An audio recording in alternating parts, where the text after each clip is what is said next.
Hi guys, Heather here, Mile 27 Realty. Welcome to 100 short stories from 10,000 long hours in real estate. Today I have the glorious blessings to be in beautiful Hawaii. I will make a vlog on how I'm able to come here with my parents and how I've been able to travel so much using credit card points. I'm gonna make that with my mom on this trip, actually both of my parents. So we will teach you what we've learned and what they've learned and taught me, which is where I learned it from a little bit later. But I thought there would be no more peaceful of a setting as I'm sitting on the beach in beautiful Kona, Hawaii, to talk about how I rest my mind at night and shut off my day. Now this has taken me years to do. And I used to be one of those people, I would just like fall asleep super quick, like the minute my head would hit the pillow or like the minute I got in the car. But as I got older, as the stress increased, as my sales job got a little too heavy for me and I didn't have an outlet to get rid of the stress from the day, it just kept creeping up and creeping up and creeping up, and it became a lot more difficult for me to fall asleep at night. So I kind of wanted to just take this vlog and go through the things that I've done over the years to relieve that pressure. So first of all, I started by putting a notepad near my bedside table. I did not turn the light on though, okay, a lot of times, because when you turn the light on, it wakes you up, or it always woke me up. So, but I would have, oh my gosh, I gotta call this person or handle this foundation thing, or how am I gonna know if the carpet person is gonna be able to get in, or I gotta remember to give the combo box code to whoever, or oh yeah, I've got to make sure this contract goes out tomorrow, whatever it was. Those, I'm sure you struggle with that if you're in a stressful position or you have a lot on your plate, or maybe you're in sales or whatever. But basically, I would just put a notepad by my bedside table, just a plain notepad, you know, whatever. And I would usually kind of open it to a blank page, and then I would just scribble like whatever I needed to remember. So if it was contract, I would just like, with my eyes closed, write out contract. And it works, see? And I would wake up and then I would know what that is. Or if it was a certain address, I would just put like, if the address was 2713 North Haven, I would just do 2713, and then I would know what I meant in the morning. So you kind of got to figure out a code, but that helped me. And then the next thing after that, so I did that in the beginning, this is probably 12 or 13 years ago, I started doing this. And then I started adding on, tapering back my hours of employment. So I used to work till 2 and 3 in the morning, a lot of the times, building my first company, Janice Real Estate Group. I'd work in the business on the day and I'd work on the business at night. And I tell you what, I would work very late, and over the years I was like, wow, this is super unhealthy. So I would start to taper that back, and so I started, you know, closing up shop around 2 or 3 in the morning. That was in about 2009. And in 2019, where I'm at, is I try to close up shop like no later than 6, maybe 5, some nights are 7. I understand this won't work for everybody, I get it. I had to build up to this, but I feel like it is important to set a cutoff time. In sales, in entrepreneurship, in work from home positions, it's extremely difficult, and trust me, of all people, I understand that.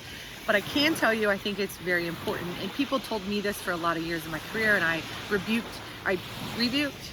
rejected the idea, but ultimately it is super important. So let me be the person to tell you, if you haven't heard, highly consider that.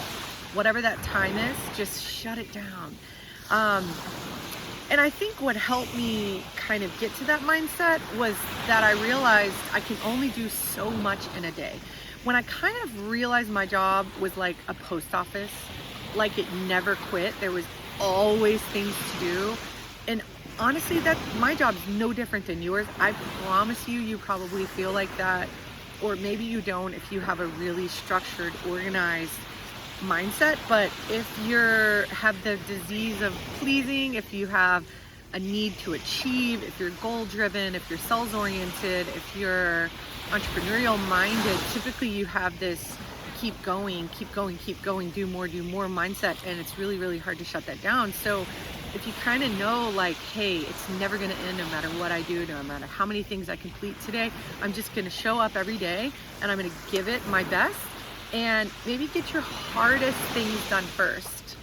You might have heard this also, and people told me this for years too, and I never kind of bought into it. But the older I got, the more I realized you get your harder things done first for a couple of reasons. Number one, you control your day the most in the beginning of your day.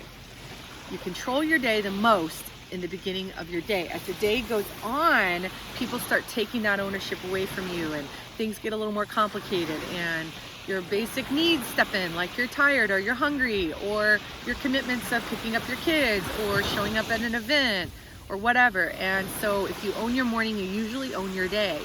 The early bird gets the worm. I know, such a cliche, but super true. And again, so have a shut up time and spend time with your family and friends and do things that matter. Work is not everything. Okay, the next thing, number 4, put the phone to bed. I made a vlog on this. I literally put my phone to sleep every night. I made it a little bed. I know it's silly. It's what I had to do in the very beginning. Just like when I started saving money in the early part of my career, I had to have a savings account that I could not get access to. So I set up a savings account in a non-brick and mortar facility, online access only. I made a phone bed for the same reason, because I needed to put that thing to bed. I needed to mentally check it out. Kind of like when you brush your teeth, you don't need anything else before you go to bed, or that's my way anyway. But put the phone to bed. Check out the vlog that I made. Once I leave that vlog, I will link it below to this vlog so you can catch that one in the future. And just say goodnight. Don't take it in your bedroom. I usually put it to bed at least an hour before I go to bed. I don't like the blue light. I'd rather read a book. A good old-fashioned book, you know. I'd like to read, and I feel like that's just more soothing and comforting for my bedtime routine, to just get my mind out of the chaos of the news and the social media and whatever things are like keeping our mind active. I also do not have a television in my room. I actually don't have a TV in my entire house. I gave it up almost 2 years ago, but I don't have a TV in my house. Actually, about a year and 8 months ago.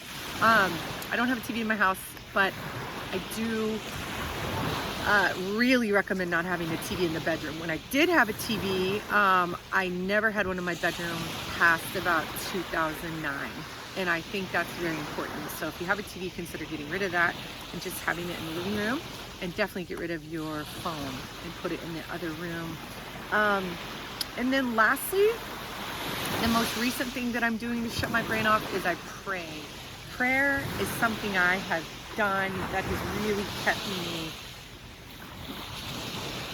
at peace. So usually my prayer at night goes something like, with gratitudes, you know, thank you for this beautiful day. For example, I stepped on a sea urchin today. I don't know if you can see that, but it looks like a bunch of ink stains in my heel. Probably not gonna be able to walk, feels like shards of glass. But I would pray and say thank you for not major damage, you know. It could have been worse, could have been a lot worse. Those things are very not fun to mess with, but I would be grateful for not further injury. I would be grateful for the ability to still walk around. I would say thank you for letting me hobble around. Thank you for letting there be a solution and a remedy to this, which is sticking your foot in vinegar, by the way. Apparently what the locals say. And I would just be grateful with gratitude. I've been doing a 64-day prayer for my sister, or a 60-day prayer for my sister, just praying for her, everything, the things that I have, praying those things for her. That's been awesome. I pray for the simple things. Thank you for clean water. Thank you for my eyesight. Thank you for clean hair. Thank you for hair. I know this, again, might sound silly to you, but to me it was everything. It changed everything. It took my negative mindset into abundance, and it lets me just relax and release and know that nothing else matters besides my relationship with him and me, Jesus and myself, and it just removes all the worldly things. They just float away, and I'm able to rest my mind and go straight to sleep. And I can't tell you how many times I prayed myself to sleep. It's been incredible. Probably the most incredible piece of advice, of all the pieces of advice I shared with you, that is by far the most peaceful. So I hope this helps you rest your beautiful mind, and I hope this beautiful setting and these beautiful waves help you do the same. Heather here, Mile 27 Realty. Thank you for watching 100 short stories from 10,000 long hours in real estate. And one of the fruits of that labor is having a vacation. And one of the fruits of that labor is celebrating a beautiful vacation just like this beautiful Hawaii. Aloha, everybody. Thanks for watching.